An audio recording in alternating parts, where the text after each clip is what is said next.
Dans les différentes catégories du karting, on retrouve aussi des cartes à boîte de vitesse, et notamment le Challenge X-Round Shifter, où tous les pilotes disposent du même matériel.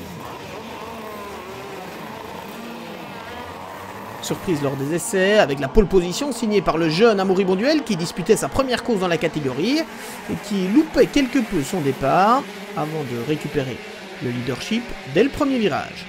Derrière lui, Romain Paul, Thomas Sippers, Rémi Tennyson et Benoît Pécasse étaient bien décidés à suivre le rythme du leader. Mais le suspense était de courte durée, Amaury Bonduel prenant d'emblée une large avance pour s'imposer haut la main durant cette première manche. Derrière, Romain Paul était trahi par sa mécanique et devait abandonner, tout comme le champion 2013 Thomas Sippers qui allait perdre sa minerve et rentrer au stand.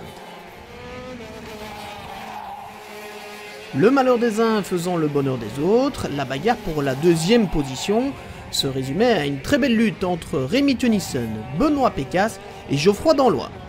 Benoît Pécasse, au prix d'un superbe freinage, s'emparait finalement de la médaille d'argent, Geoffroy Danlois le suivant dans son sillage, avant de devoir de nouveau laisser passer Rémi Tennyson pour la troisième place.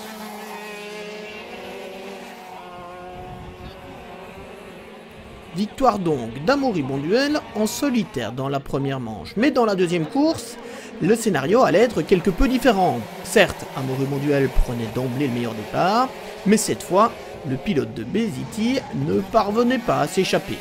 Benoît Pécasse, l'ancien champion de Belgique et de France dans la catégorie CC, réussissait un retour plus que remarqué en maintenant la pression tout au long de la course, mais sans jamais trouver l'ouverture. Victoire donc pour Amaury Bonduel, la deuxième de la journée. Oui, c'est très bien passé. C'est ma première course en shifter. J'espère encore faire mieux à Spa. On ne sait pas encore si on va les faire, mais on va essayer de trouver du budget pour les faire. Derrière Amaury Bonduel et Benoît Pécasse, la lutte pour la troisième place opposait Maxime Tomber, le numéro 90, et Rémi Tennyson, le 52, et c'est finalement Rémi, le plus jeune des deux, qui allait avoir le dernier mot.